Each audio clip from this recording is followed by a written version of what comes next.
Hello, everyone. We're going to get started. Today we are going to talk about cash management strategies. And before we dive in, just a quick word about cash management in general.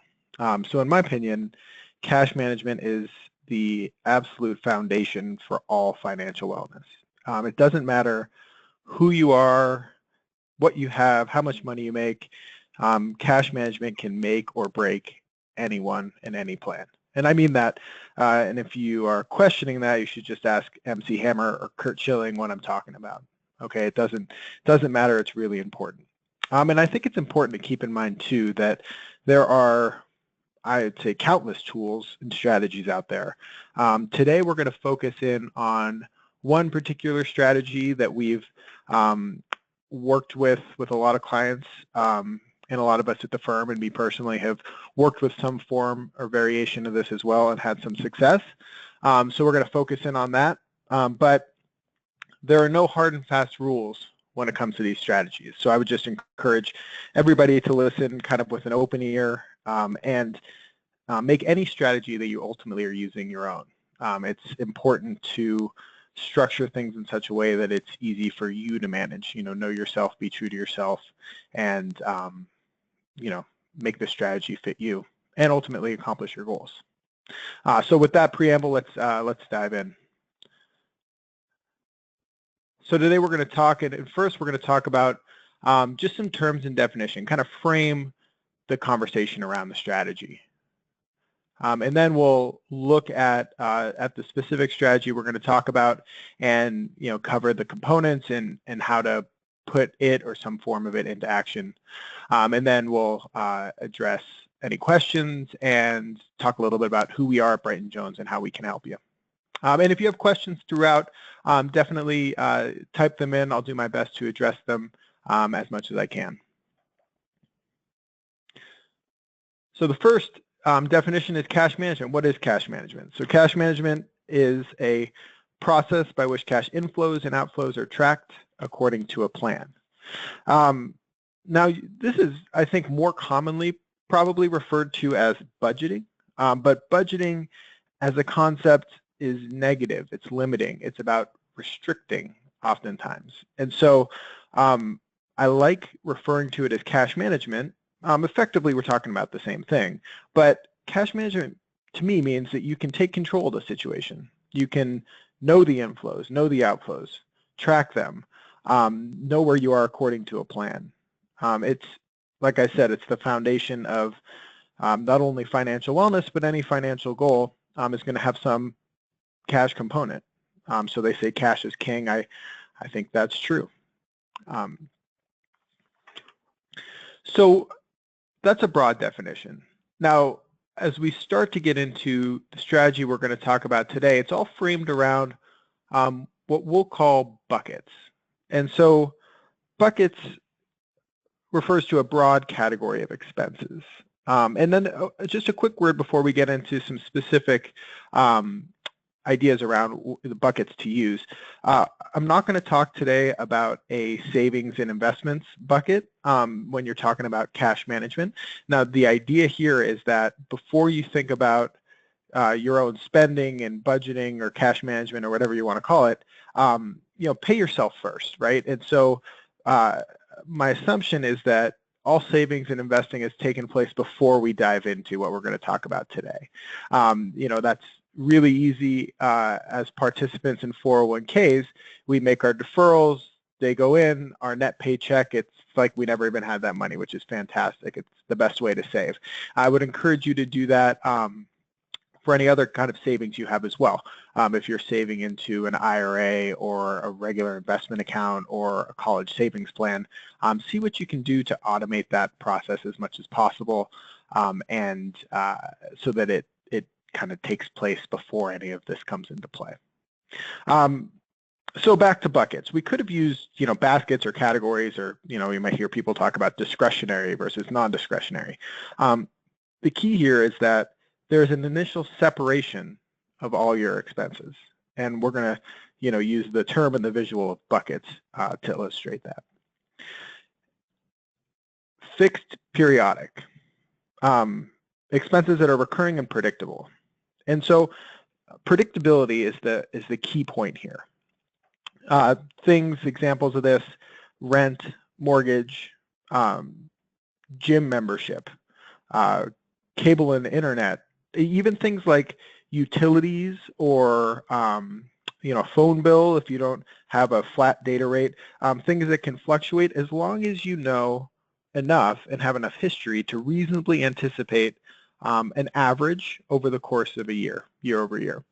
So, to give you an example on that front, let's say that my water bill is much higher in the summer because I water my lawn. In the winter, it's much lower. But I know on average what to expect throughout the year, and that's pretty consistent. So they're recurring and predictable. Okay, so that's one bucket. Now, there are also fluctuating expenses. Now, these are expenses that are normal and ongoing, but not predictable. So think things like groceries, eating out, buying new clothes or household goods, things that are going to be part of our day-to-day. They are not consistent, though. And so it's not like rent, where on the first of every month it's a specific dollar amount. I know, in our house, some grocery bills are much bigger than others. Costco trips don't happen every day, but when they do, that grocery bill shoots up for that week or that month. And that's not to say those aren't normal and recurring expenses.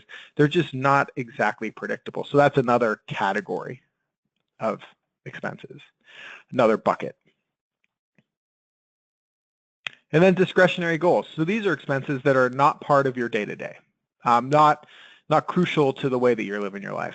Things like maybe saving up for a trip or a new piece of furniture, a new gadget, a new pair of skis, maybe a remodel or some work on your house. Not critical to day-to-day life, but still an expense out there that's going to need cash. So to review those again, different buckets, fixed, periodic, so those are expenses that are recurring and predictable, like a rent payment. Now fluctuating, normal and ongoing expenses, but that are not predictable, groceries, eating out, new clothes, things like that, and then discretionary goals. So, if you're going back to that discretionary versus non-discretionary theme that I talked about, and you'll hear that a lot when you hear about cash management and budgeting. Fixed, periodic, fluctuating, those are going to be non-discretionary. Those are things that you're going to do as part of your life. And then the discretionary goals, those are the discretionary expenses. You don't really need them, but you want them and they'd be nice to have. So we think about it in those three categories. Now we get to the crux of the strategy, which we refer to as portfolio paycheck.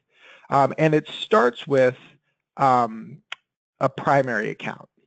Now we say put paycheck in here, and the idea is that you're getting all of your income, any source of cash that you have, and you're putting it into one account.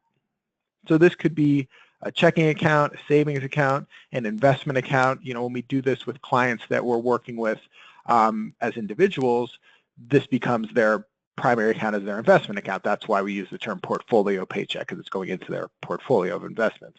But the key is that you drive all income, all cash inflows into this one account. So 100%, direct deposits, automatic transfers, whatever it is. So everything goes into a primary account, and that's the first step in the cash management strategy.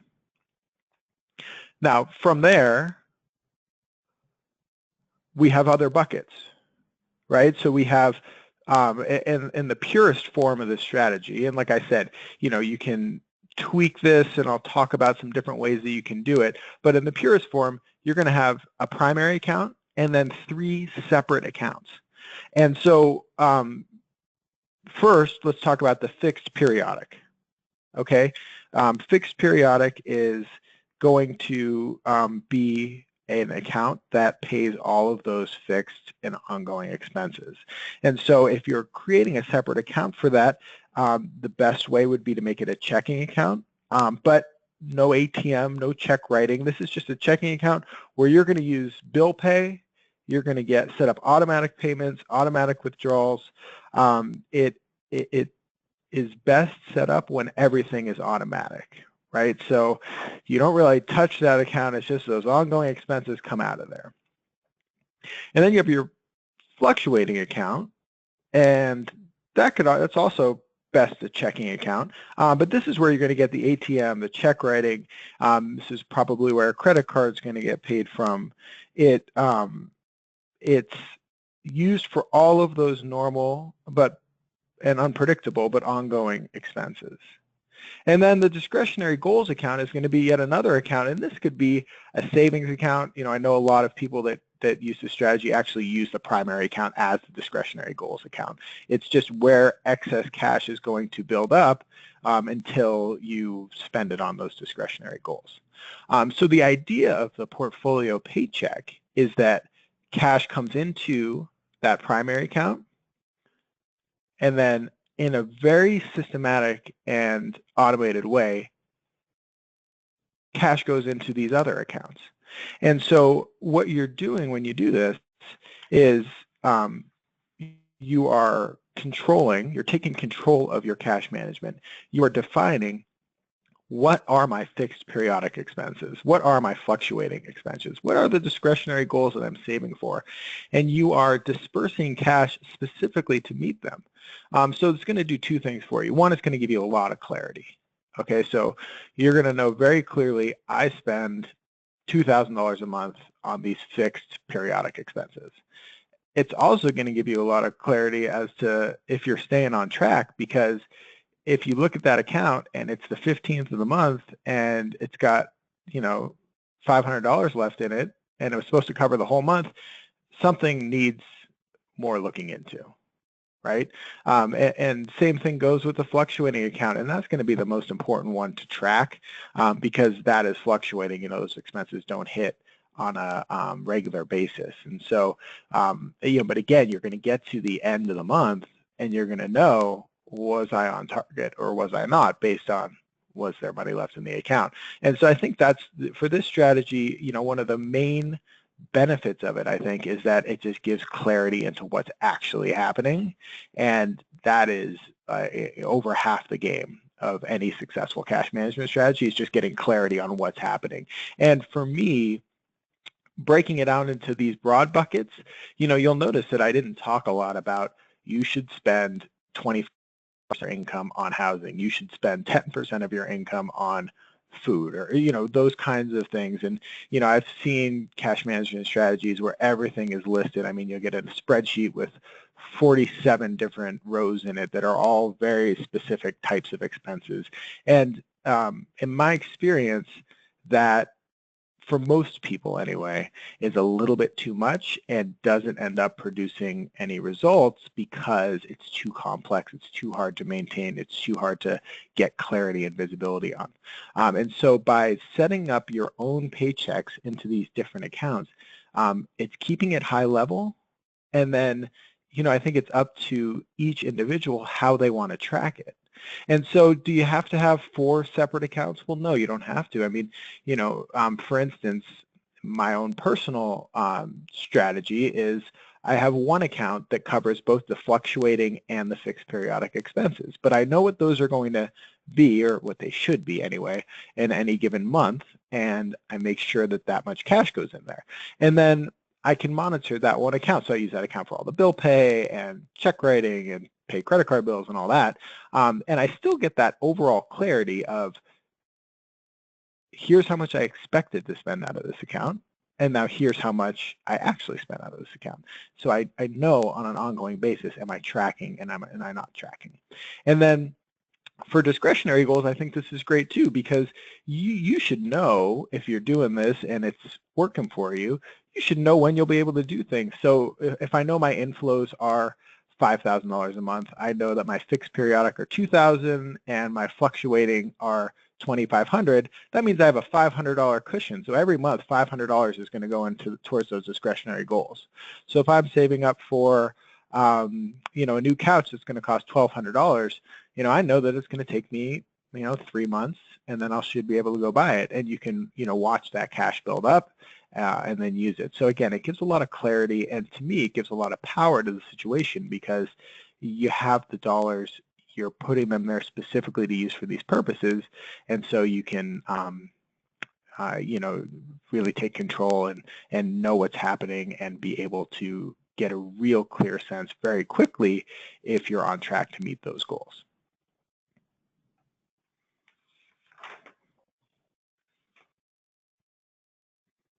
So let's talk about how the steps to put this idea into practice. Now, the first thing that you have to do is take inventory. And so what I mean by that is list out expenses. Now, you got to take a little bit of time to do this. This is by far the hardest part, and that is to look at everything you spend money on and break it out into fixed, fluctuating, and discretionary goals. So I'd recommend looking at checking account histories, credit card statements, look at those places and look for at least 12 months.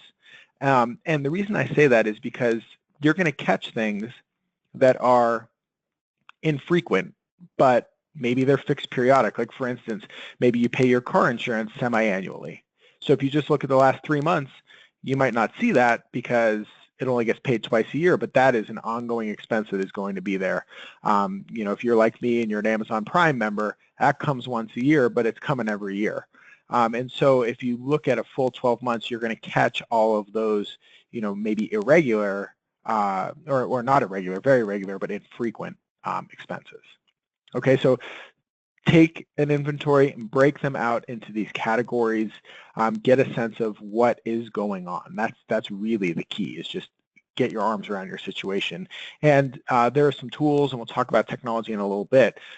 There are tools that you can use to try and do this, but sometimes, for some of us, myself included, sometimes just taking a pen and several pieces of paper and just writing stuff down or working with a spreadsheet. Do what you got to do to get a really good inventory and get some broad categories down. And again, you're just trying to look for, are they fixed periodic expenses? Are they fluctuating, normal and ongoing but not predictable? Or are they discretionary? Did I really not need them, but I did them? Am I going to do them next year? I don't know. I could if I guess. Those kind of discretionary goals that you might have, because then you can prioritize them. Then make a plan.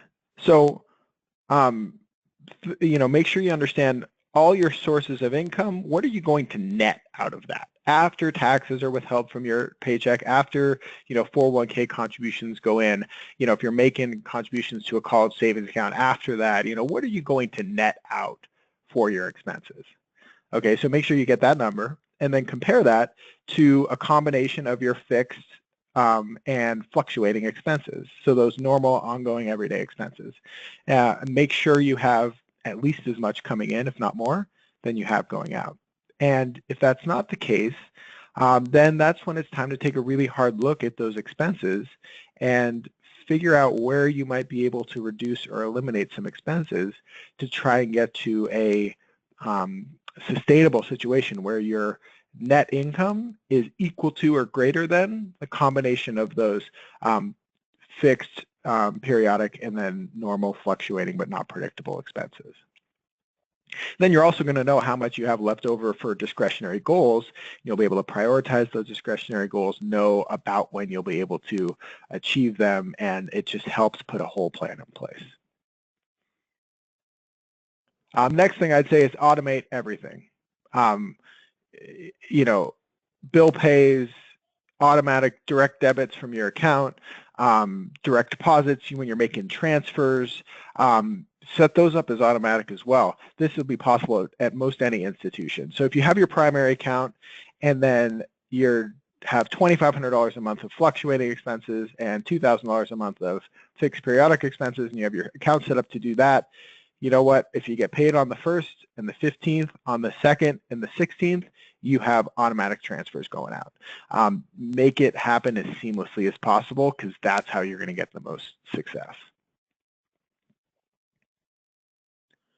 Keep track and adjust. This is really important. It's That pre-work, that's where the hardest work is, taking the inventory, getting your plan, getting all the automation set up. But it's really important to keep a close eye on those accounts and on those expenses. Are you in line with what you expected? And you'll know that really clearly because those accounts will either have enough money in them or you're going to have to make some off-schedule transfers. If you find yourself making off-schedule transfers saying, oh, geez, I had to make that transfer a couple of weeks early, well, is that a problem? Was there a bill that hit, was your car insurance bill hitting earlier than you expected, and so there was some cash that you didn't expect to have to pay then that you did? Was there a reason for it within your plan, or does that mean you have to revisit what you can expect from your fixed, fluctuating, and discretionary expenses? If you need to, go back to the inventory, revisit that. That's kind of the most extreme, is to go back to the inventory. And I kind of alluded to it before, and I'll say it again. I'm not one to judge what people spend money on or to make recommendations. I think when those of us that do financial planning and study financial planning, and you'll find this if you look at different guides, there are rules of thumb out there, and I don't like them because they presume to know a lot about you and your values. For instance, somebody living in New York City, for them to spend the 28% of their gross income on housing that the book would have you spend, that might not buy them very much. But the book also says that transportation is going to be, a portion of your expenses. But if I'm living in, Manhattan, I might walk everywhere or take the subway, and I can spend a little bit more on my housing. My point is that everybody's different. Everybody's goals are different. Everybody's needs are different. It's not really about what you're spending money on. No one's here to judge. It's about knowing and having a plan and setting yourself up to meet all of your goals successfully. And use technology. I will say for myself, I use a lot of spreadsheets. I like those. It helps me, when I'm categorizing expenses, I can list them out, sort them by category, add them up, make tweaks here and there, see what's going on. I can actually get the Google spreadsheet on my phone, so I can do it from anywhere. I'd say use that. Use those automatic transfers. Use the bill pays. Use the direct debits. All those things, those kind of modern conveniences that we have, use them to your advantage to make this as seamless as possible, as easy to track as possible. And I think you'll be setting yourself up for success. So to summarize, take an inventory, first step. Then make a plan. Set up those accounts, get those automatic transfers, planned out, figure out when you're going to track things, how you're going to track them. Are you going to use 3 separate accounts? Are you only going to use 2 and then have your primary account be the same as the discretionary goals? Make your plan. Automate as much as possible and then keep track and adjust things over time. And use technology to your advantage, however you can. Find out where your pain points are and try and come up with some system to address them. And if you can use technology, even better.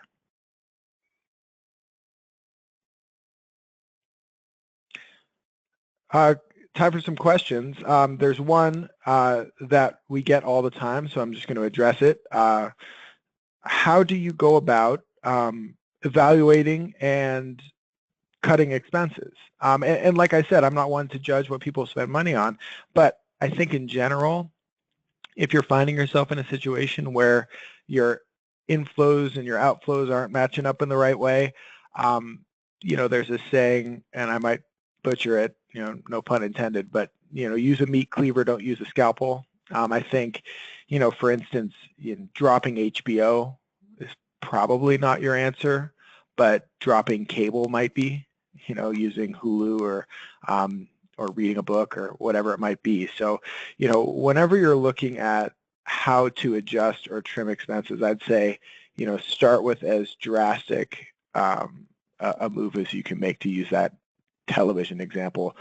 Don't reduce your cable plan to save a few bucks. See about axing the whole thing. What would that do to your equation? And then if you find yourself with more discretionary income than you have goals, then you can maybe start adding some of that back in, right? But I'd say, get out that cleaver. Question about some other technologies. What other technologies are out there? So I'm certainly not here to push any product, but there's lots and lots of different applications out there. Mint.com is one of the oldest and most well-known. It pulls in data from your accounts. You can categorize things a million different ways. QuickBooks has a lot of that feature or capability as well. I know people that use that to really track the granularity of expenses. I think when you're looking at technology solutions like that, just know if you are going to invest the time to do it right, because speaking from personal experience, I had Mint for about 3 months until it became just a mess that I couldn't really understand, and so I quit. It was too much for me. I wasn't willing to do what it takes to really use it, and so just I think be realistic about what you're going to use, how you're going to use it. I had another friend of mine use a program called You Need a Budget and absolutely swear by it. And so I think, that's one thing that you can do is, and I did that. I asked a bunch of people I knew, what do they do? And he was one that stepped up and said, oh, I do this. It's the best thing. And it's not unlike the strategy we talked about today. It's just structured slightly differently. But for him and his family, it worked out really well.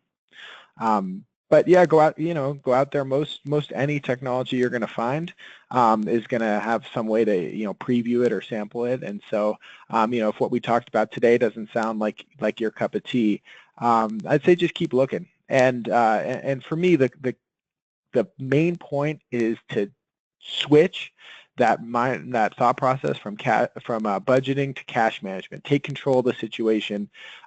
Just whatever strategy you need to know your inflows, know your outflows, know what excess there is, and know which expenses are going to be met how, right? And there's just lots of ways to do that, but I think it's getting a clear picture of the situation, knowing it, knowing how you're going to meet your goals. That's what cash management is all about.